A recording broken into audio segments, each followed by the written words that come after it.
Mambo yanaendelea kuwa ya moto kabisa, mtazamaji wangu, na jioni ya leo kinara wa chama cha ODM Raila Odinga amefunguka mambo mengi sana ambayo nina uhakika William Samoei Ruto pale alipo ameshtuka sana, ameshangaa sana kuona Raila Odinga na information kama hiyo.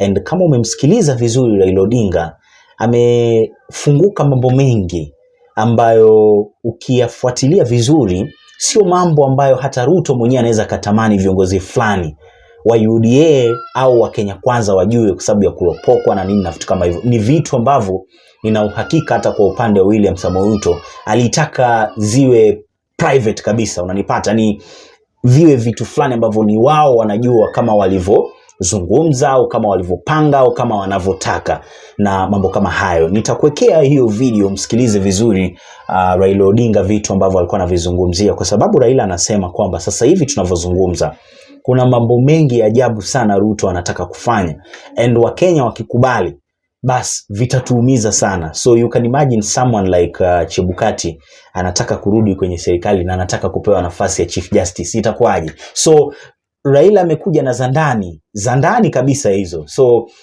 Ruto sasa hivi najua atakuwa anashindwa kuelewa sasa huyu kaambiwa na nani, ndo mpaka unamuona Raila anakuja kwenye public kuzungumza. Trust me, hizi ni details ambazo yeye mwenyewe amedhibitisha, na hata mtu ambaye amemfikishia ujumbe ni mtu ambaye ana uhakika na kitu ambacho anakizungumza. Na kama ni uongo anazungumza Raila Odinga, then hata wao wenyewe wataanza kupingana nayo. Lakini kwa sababu hawajapingana nao, tunasubiri kuona kama watazungumza. Bado hawajazungumza. So kama wanachukua muda kuizungumzia, then watakuwa wanapanga ni nini watazungumza. Unanipata? Lakini yote 9-10 ni kwamba Raila ashatuambia kitu ambacho William Samoei Ruto anapanga, na anajua hata Ruto mwenyewe anashindwa kuelewa ni nani atakuwa anamwambia Raila Odinga information kama hizo, kwa sababu mwisho siku inaonekana vitu ambavyo wanavipanga wao, basi kuna watu fulani within tu watu wao tu wanazitoa nje, and Raila naye akipata ni nani tunaweka kwenye loudspeaker, afu kila mtu anasikiliza ni kitu kipi ambacho William Samoei Ruto anapanga. And kama kweli ni hivi, then bwana hapa tumeisha. Kama ni hivi anavyoelezea Raila Odinga, I think watu watazame video hii hapa mwanzo mwisho, na mkimaliza msubscribe kwa wale ambao bado hawaja subscribe, ili muendelee kupata taarifa nyingi na mpya kila wakati. Bye bye.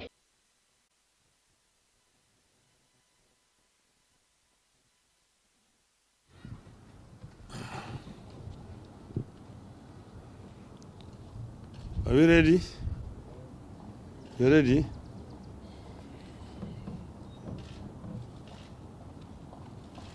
Okay.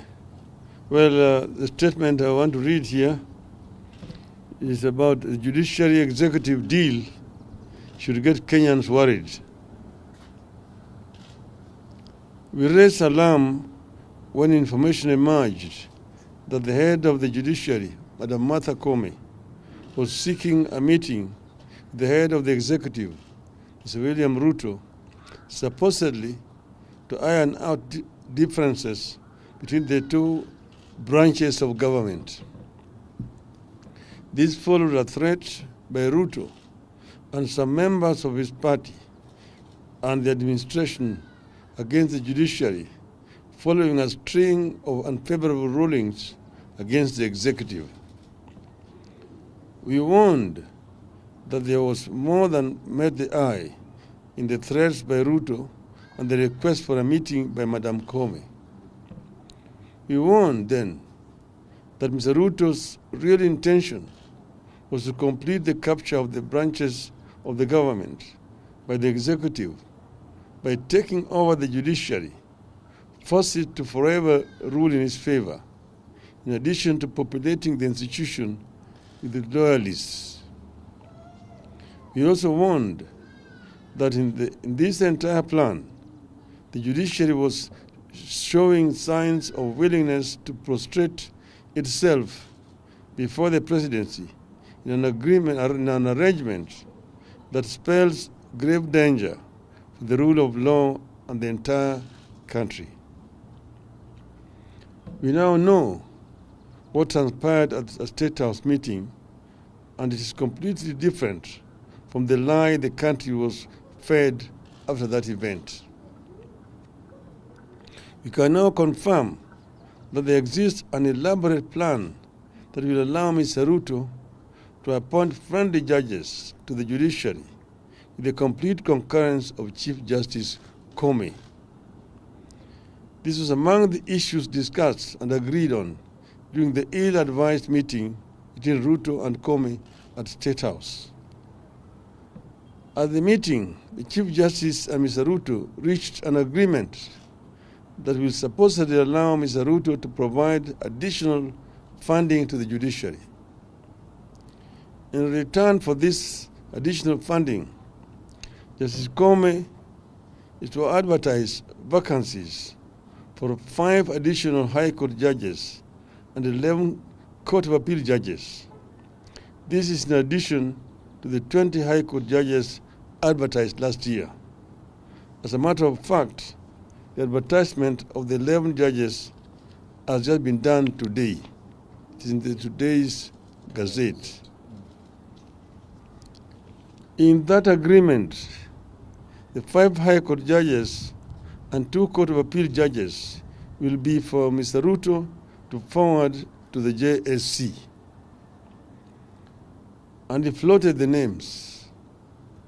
Immediate former IBC chairman, Mr. Ruto-Chebukati, and former IBC chairman, Ahmed Isaac Hassan, are to be appointed as Court of Appeal judges, with Chebukati later being elevated as the Chief Justice before the 2027 general elections. The targeting of the High Court and the Court of Appeal by Ruto is intentional. The administration believes it has completely captured the Supreme Court and now wants to target the problematic lower courts by stuffing them with loyalists with the cooperation of the Chief Justice.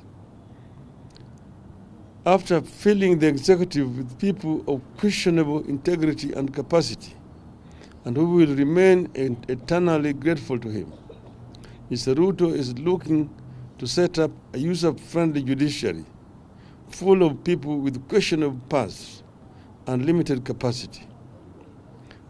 And unfortunately, the Chief Justice is gladly smiling along and playing the ball. Officially, Mr. Ruto is supposed to have agreed to give additional funding to the judiciary. That is a cover-up. The judiciary does not draw any funding from the executive or State House. Article 173 of the Constitution of Kenya established the Judiciary Fund, which is administered by the Chief Justice, Registrar of the Judiciary. Which is administered by the Chief Registrar of the Judiciary. The provision of the Judiciary Fund, as contained in Article 173, states as follows. 1. There is established a fund to be known as the Judiciary Fund, which shall be administered by the Chief Registrar of the Judiciary. 2. The fund shall be used for administrative expenses of the judiciary and such other purposes as may be necessary for the discharge of the functions of the judiciary. 3. Each financial year, the Chief Registrar shall prepare estimates of expenditure for the following year and submit them to the National Assembly for approval. 4. Upon approval by the National Assembly, the expenditure of the judiciary shall be a charge on the consolidated fund, and the fund shall be paid directly into the judiciary fund. 5. Parliament shall enact legislation to provide for the regulation of the fund. The presidency cannot allocate any money to the judiciary. Madam Comey knows this, and yet has willingly proceeded to associate herself with and endorse an illegality. Where Comey sought money from the State House and not from Parliament, only she can explain. but it spells doom.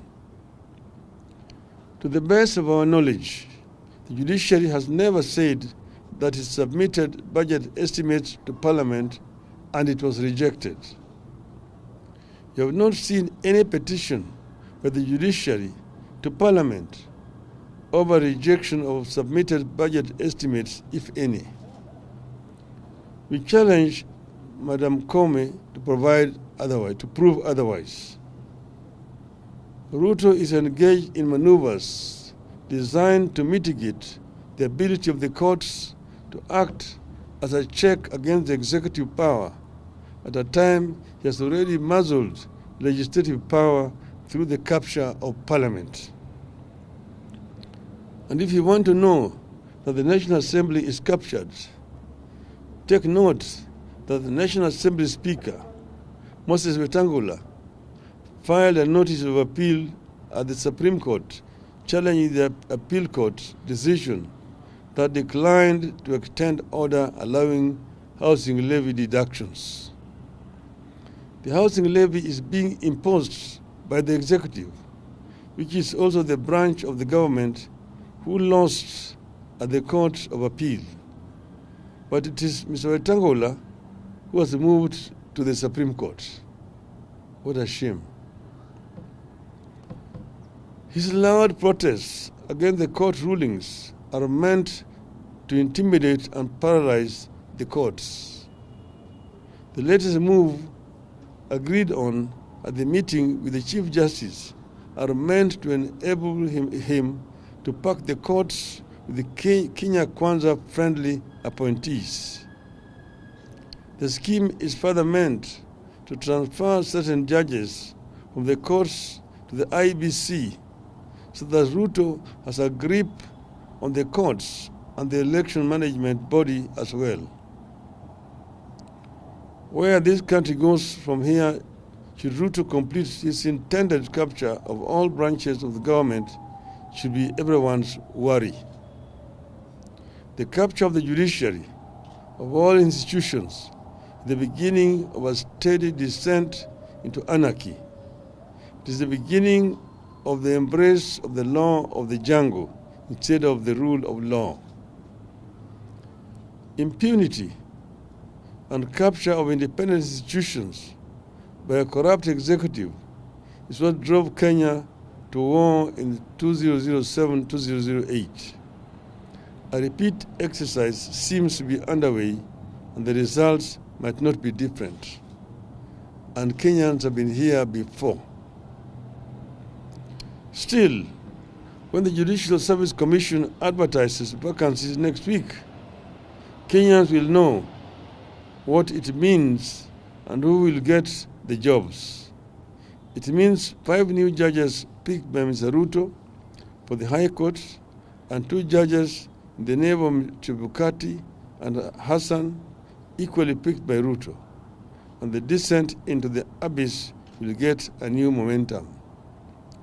In the meantime, we challenge Mr. Ruto and Madam Comey to tell the truth about their meeting. End of statement. Swali. Self.